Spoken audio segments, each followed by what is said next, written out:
acara ini. Jadi insya Allah kita akan sama-sama tolabul ilmi pada pagi hari ini ya. Dan kemudian yang kedua, malu juga nih disebut Ustadz ya, karena insya Allah masih sama-sama belajar. Baik, bismillah, kita mulai. Innal hamdalillah nahmaduhu wa nasta'inuhu wa nastaghfiruh wa na'udzu billahi min shururi anfusina wa min sayyiati a'malina. Man yahdihillahu fala mudhillalah wa may yudlil fala hadiyalah.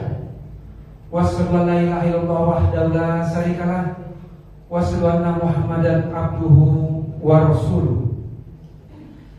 Ya ayyuhallazina amanu taqullaha haqqa tuqatih wa la tamutunna illa wa antum muslimun. Ya ayyuhan nasi taqu rabbakumul ladzi khalaqakum min nafsin wahidah wa khalaqa minha zawjaha wa bassa minhuma rijalan katsiran wa nisaa wa taqullaha allazi tasaaluna bihi wal arham innallaha kana 'alaikum raqiba. Ya ayyuhallazina amanu taqullaha wa qulu qawlan sadida yuslih lakum a'malakum wa yaghfir lakum dzunubakum wa may yuti'illaha wa rasulahu faqad faza fawzan 'azima. Fa inna asdaqal hadits kitabullah wa khairul hadi hadi Muhammadin sallallahu alaihi wasallam wa sharrul umuri muhdatsatuha wa kullu muhdatsatin bid'ah wa kullu bid'atin dhalalah wa kullu dhalalatin finnar. Alhamdulillahirabbil alamin. Pertama-tama tentunya kita ucapkan puji dan syukur kepada Allah Subhanahu wa taala yang telah memberikan kita kesempatan, kekuatan dan juga membimbing langkah kita menuju masjid yang kita cintai ini.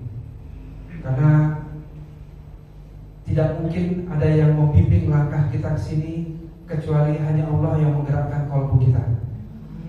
Salawat dan salam kita sampaikan kepada junjungan kita Nabi Muhammad sallallahu alaihi wasallam, pada para sahabatnya, keluarganya, tabi'in dan atba'ut tabi'in yang telah memberikan kita contoh kehidupan yang baik hingga kita bisa melangkah sampai dengan hari ini. Baik, Bapak Ibu yang kami hormati, kami diberi judul cukup unik begitu ya. Mungkin ini judul Gen Z ya. Tetap positif di lingkungan toksik. Nah, gitu ya. Jadi alhamdulillah perjalanan pendidikan ya, mulai dari psikologi, kemudian magister manajemen, pengembangan sumber daya manusia, kemudian berkesempatan juga mengikuti program doktoral ilmu sosial bidang pengembangan kewirausahaan sosial ya. Dan hari ini alhamdulillah masih aktif menjadi pengajar di Universitas Padjadjaran. Juga kami sedang mengembangkan Akademi Ruang Belajar Al-Jauzi, ruang pengembangan bagi ya, orang tua muslim gitu ya. Jadi kajian Islamic parenting gitu ya. Jadi barangkali ada yang berminat untuk Islamic parenting bisa bergabung. Baik, jadi tetap positif di lingkungan toksik ya. Jadi izinkan saya pakai gaya pengajar saja begitu ya. Nah, gaya dosen ya. Baik, oke. Baik ya. Jadi toksik ya gitu ya. Nah, secara psikologi toksik adalah sesuatu yang bisa mengganggu kesehatan mental kita ya. Seperti kita ketahui, manusia bukan hanya biologis, namun juga ada unsur psikologisnya, kan gitu ya, unsur psikologisnya. Jadi biologisnya bisa sehat, ya, tapi psikologisnya bisa kena, atau psikologisnya tidak sehat, tapi biologisnya sehat, ya. Oleh karena itu harapan kita tentunya dua-duanya sehat. Nah, jadi toksik ini bisa makanan, nah ya, makanan yang tidak thayyib, apalagi tidak halal, itu bisa menjadi toksik juga buat diri kita ya.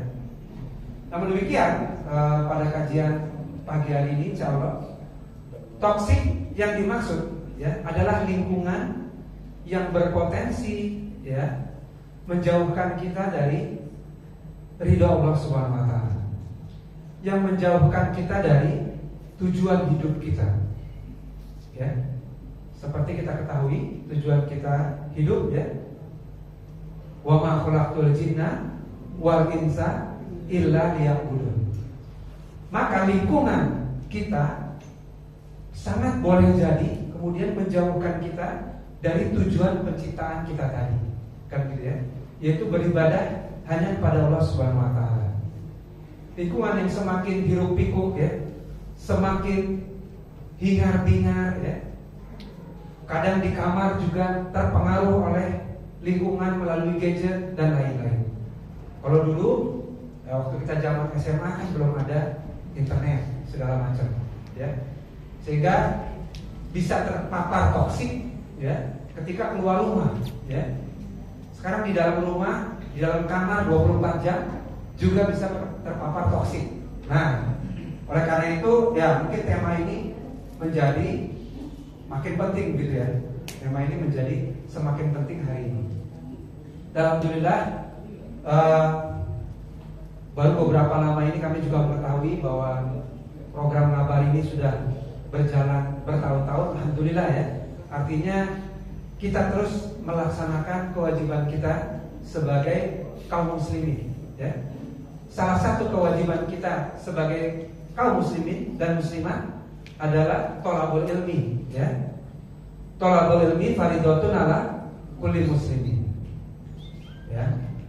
Hadis riwayat Ibnu Majah 224. Menuntut ilmu adalah kewajiban, adalah fardu ya, adalah kewajiban bagi kaum muslimin laki-laki dan perempuan. Nah, kaum muslimin yang mana nih? Nah, ya, mari kita lihat ya, bahwa Islam secara psikologis ya, itu telah membagi daur hidup manusia, ya, membagi daur hidup manusia. Ya. Kalau kita belajar psikologi itu ada tahap perkembangan, ya, tahap perkembangan anak-anak, ya, atau bayi dulu, atau batita dulu ya kalau bahasa Posyandu. Bawah 3 tahun, bawah 5 tahun ya.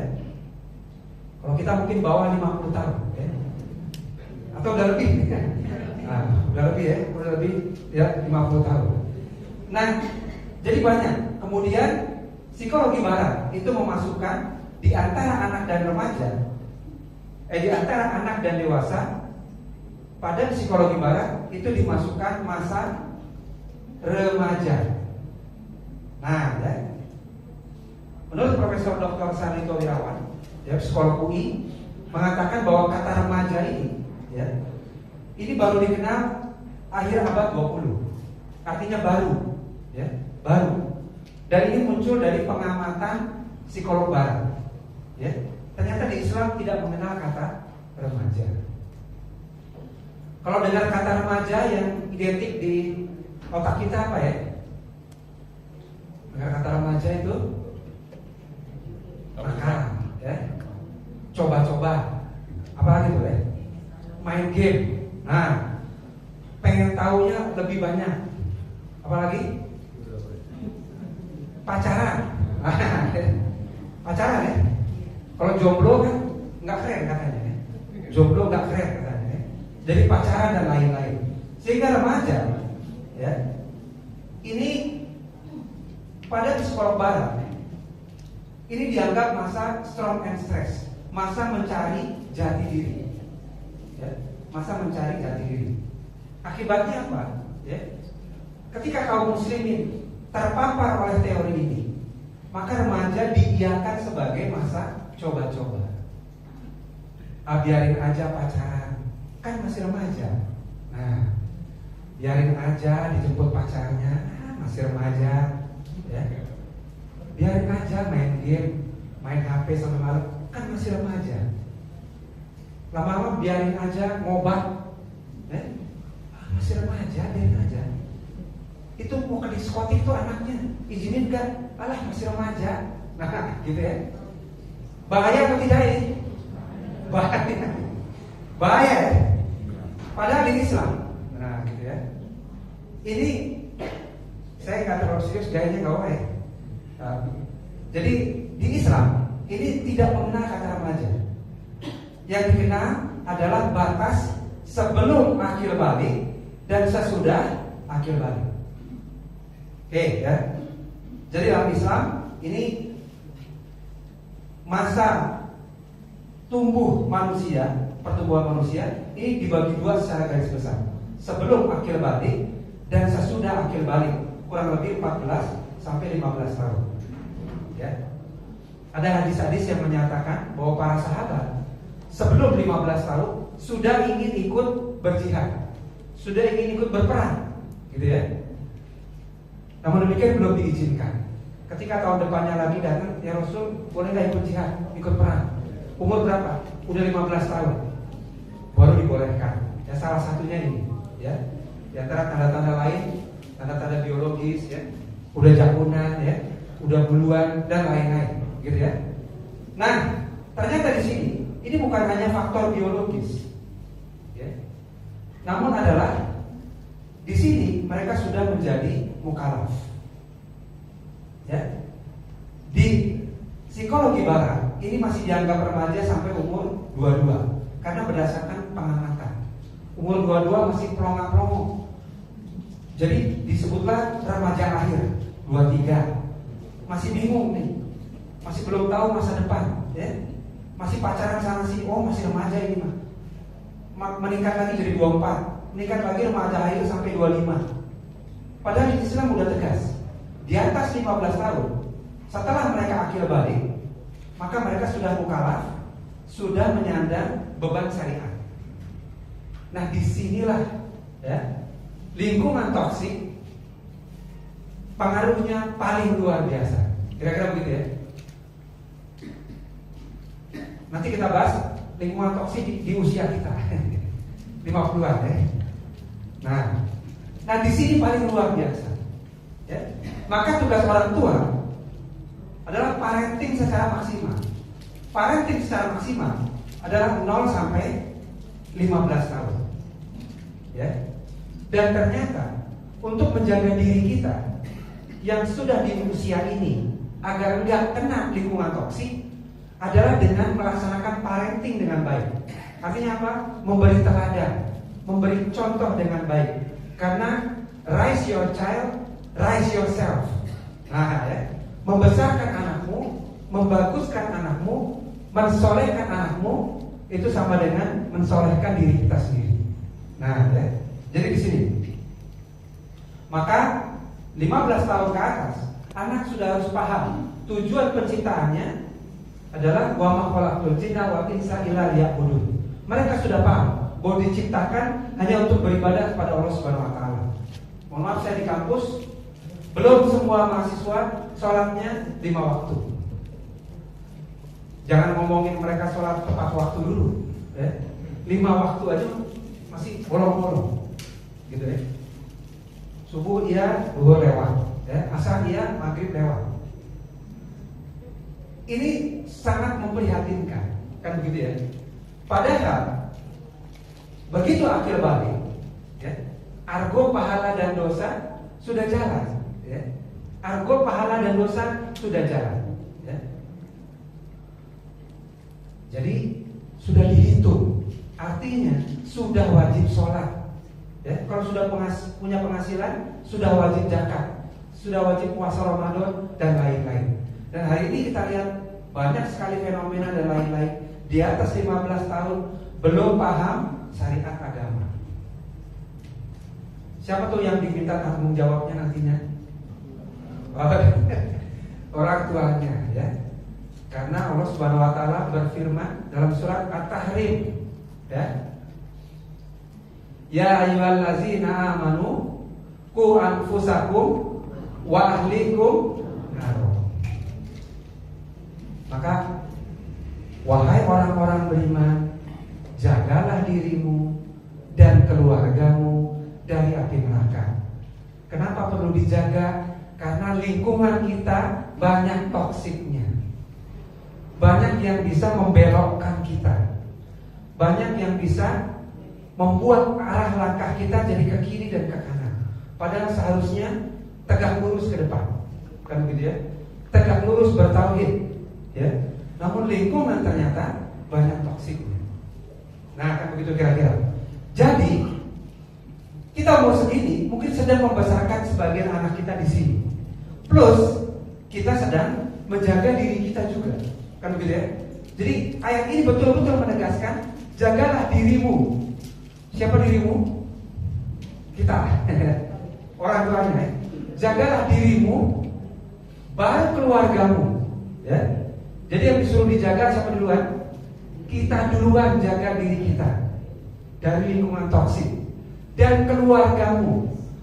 Kalau kita saja terpapar toksik, nah ayah ibunya, bagaimana menjaga keluarga kita? Itu kira-kira, ya. Dan sahabat Ali bin Abi Thalib radhiyallahu taala anhu mentafsirkan ayat ini, ya. Gimana nih caranya menjaga diri kita dan keluarga kita dari api neraka? Tafsirnya adalah ajarilah dan adabkanlah. Artinya diajak belajar, thalabul ilmi, menuntut ilmu. Nah, gitu kira-kira. Jadi menjaga diri kita tetap positif dari alam yang super toksik di sekitar kita, ya. Dan potensi toksik ini bisa semakin berat, ya. Kira-kira tantangan mendidik anak semakin tahun semakin berat atau ringan? Semakin berat, ya.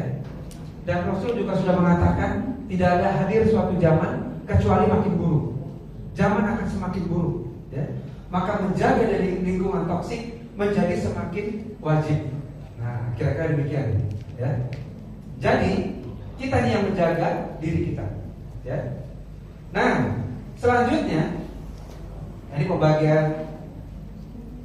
Jadi kalau di Islam apa dong namanya? Kalau bukan remaja, ya. Namanya apa? Jadi 15 tahun itu sudah menjadi syabab atau pemuda, ya. Pemuda adalah bagian dari orang dewasa. Nah, di psikologi barat masa remaja ini dipanjang-panjangkan sampai 22, 23. Jadi 23, 22 masih coba-coba merokok, kan masih remaja. Umur 24 masih coba-coba vape, kan masih remaja. Umur 25 masih pacaran-pacaran, kan masih remaja. Padahal tidak seperti itu. Begitu 15 tahun anak sudah harus paham syariat, paham agama, ya. Dia harusnya, jadi anak SMA ini, ya, dipanggilnya bukan dek. Dia udah sama dengan kita, ya. Udah dewasa, panggilnya akhi. Wah. Panggil pak juga boleh, ya. Karena dia udah syabab sampai usia 40 tahun. Ya. Ya. Kemudian 40 sampai 60, ya, suyuk, ya. Kemudian di sini kuhul, lansia. Dan masing-masing punya tugas yang berbeda-beda. Ada tugas perkembangan masing-masing. Oke? Maka 0 sampai 15 tahun sambil kita menjaga diri kita dari lingkungan toksik, ya. Kita mendidik putra-putri kita agar dia siap menghadapi dunianya setelah akhir balik. Sekarang yang ada baliknya ya, akhirnya belum. Nah, gimana tuh maksudnya? Balik berhubungan dengan biologis, ya. Biologis, badan udah gede, ya. Wah, kumis udah mulai tumbuh kan gitu, ya. Jakun keluar, suara ngebas. Badan gede karena gizi makin bagus sebagian. Gizi makin bagus. Jadi badannya udah gede. Tapi akalnya, nah ini, akalnya belum. Gak seimbang, ya. Badan gede, akalnya belum. Jadi kalau zaman sahabat, akil balik itu seiring sejalan, ya. Akilnya dapat, pemahaman syariat dapat, badan semakin tumbuh dapat. Ini badan gede. Tadi 18 tahun sholat sekali sehari. Nanti 20 tahun 3 kali sehari. Kacau kan? Gitu kan? Jadi apalagi di lingkungan yang sekarang, Maka ini tugas kita ya. Jadi SMA, nah para guru-guru harus sering mengingatkan bahwa yang di hadapannya bukan remaja lagi. Mereka orang-orang dewasa yang sudah wajib sholat, wajib menunaikan, menjalankan syariat. Ini ya. Jadi ada yang perlu kita jaga dari diri kita dan keluarga kita dari lingkungan toksik ini, kira-kira ya. Nah ini nih, di sini masa-masa krusial ya. Maka, nah apa nih yang harus kita lakukan ya? Yang pertama, jadi kalau judulnya ini apa nih yang harus kita lakukan? Kita buat kesimpulan sedikit-sedikit. Yang pertama, thalabul ilmi yang menjaga kita dari lingkungan toksik. Thalabul ilmi, menjalankan kewajiban menuntut ilmu. Thalabul ilmi fardhatun ala kulli muslim. Dan ini semakin dunia yang toksik semakin menggiring kita untuk dalam 24 jam atau dalam seminggu 7 hari semakin sedikit thalabul ilminya. Dengan kesibukan, dengan hiburan-hiburan, dengan gadget, dengan media sosial dan lain-lain, sehingga thalabul ilminya, waktunya, kesempatannya menjadi semakin sedikit. Padahal Rasulullah bersabda, "Wa man salaka thariqan yaltamisu fihi ilman, sahalallahu lahu bihi thariqan ilal jannah." Ya. Barang siapa yang dengan sengaja menempuh jalan ya, untuk menuntut ilmu, maka Allah akan mudahkan jalannya menuju surga. Luar biasa janji dari Allah Subhanahu wa taala, ya. Artinya kita diberikan kisi-kisi supaya lebih mudah menuju surga. Bagaimana? Ternyata dengan thalabul ilmi, dengan menuntut ilmu. Wa man salaka thariqan yaltamisu fihi ilman, sahalallahu lahu bihi thariqan ilal jannah.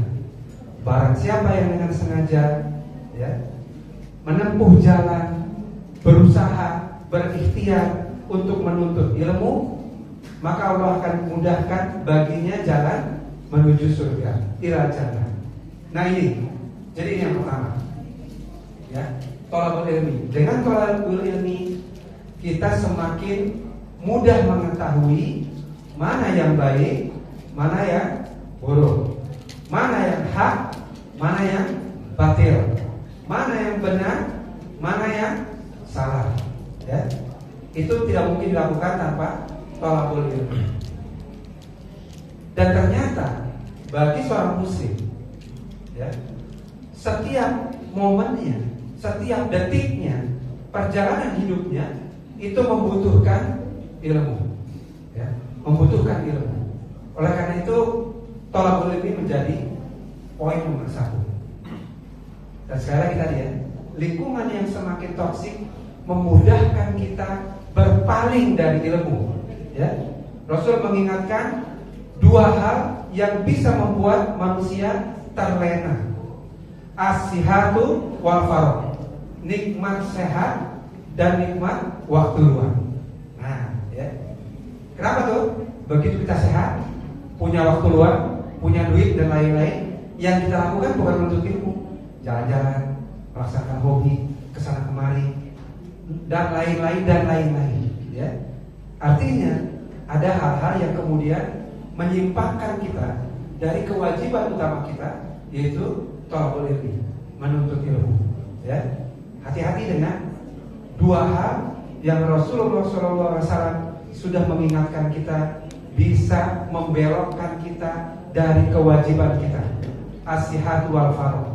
Padahal menuntut ilmu paling nikmat ya, ketika dalam keadaan sehat walafiat, dalam keadaan punya waktu ya. Jadi kejar kualitas waktu kita ya, di masa sehat sebelum datang masa sakitmu, di waktu senggang sebelum datang masa sibukmu. Itu kira-kira ya. Ini Baik. Nah, kita lanjutkan ya. Jadi lingkungan toksik yang dimaksud di sini adalah segala sesuatu yang berpotensi menjauhkan manusia dari fitrah terbaiknya dan dari pemahaman dia akan tujuan hidupnya. Nah, ini yang bisa jadi toksik. Kira-kira ya. Jadi semakin radar kita harus semakin bekerja dengan baik. Nah, radarnya ini kira-kira berpotensi toksik atau tidak? Ini berpotensi menjauhkan dari ridha Allah atau tidak? Ini berpotensi melalaikan atau tidak? Nah itu ya. Dengan thalabul ilmi, radar kita akan semakin jalan. Radar. Nah, radar kita akan semakin jalan. Ini kayaknya berpotensi menyimpang. Kalau saya ikut ini kelihatannya bakal menyibukkan, terlalu sibuk, lupa thalabul ilmi. Kalau saya ikut ini kemungkinan bakal melalaikan ya, dari berzikir dan lain-lain. Jadi itu juga dipahamkan pada putra-putri kita ya. Mana kegiatan-kegiatan yang bisa tetap dilanjutkan sesuai keakilbalikan mereka. Nah ya. Dan mana yang berpotensi justru menghadirkan toksik pada diri mereka. Ini semakin penting karena anak belum sepenuhnya punya kesadaran ya. Belum sepenuhnya punya kesadaran untuk menghadapi ini semua. Maka kita memberitahu. Dan budaya belajar, budaya thalabul ilmi ini perlu ditularkan. Nah, ya.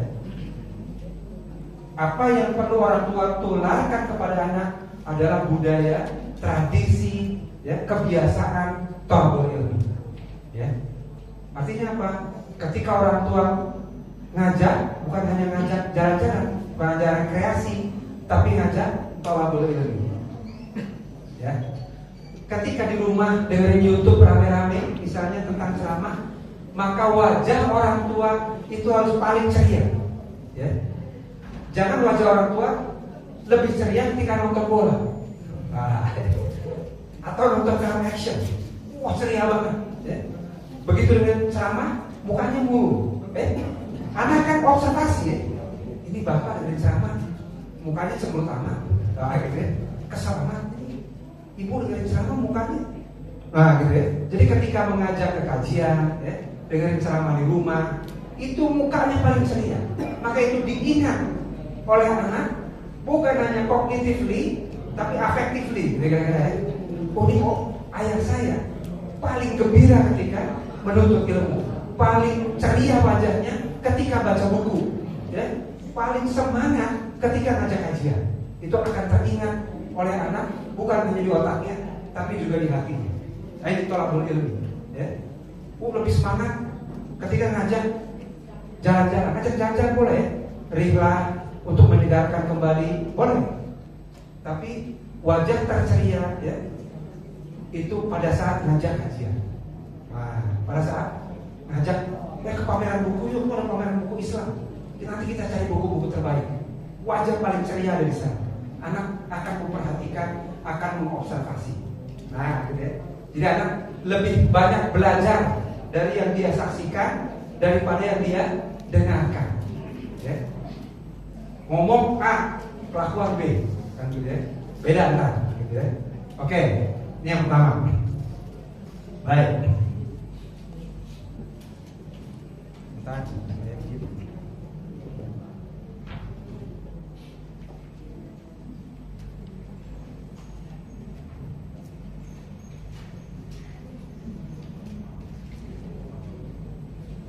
Oke. Baik Bapak Ibu, yang punya Quran digital, boleh kita buka Al-Hasr ya.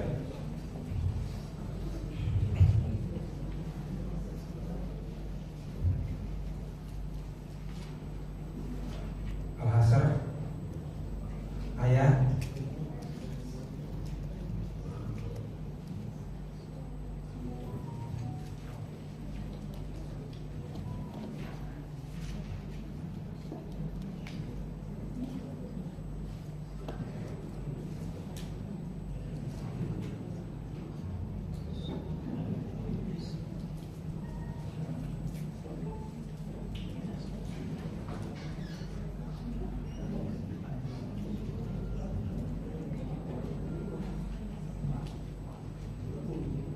ya.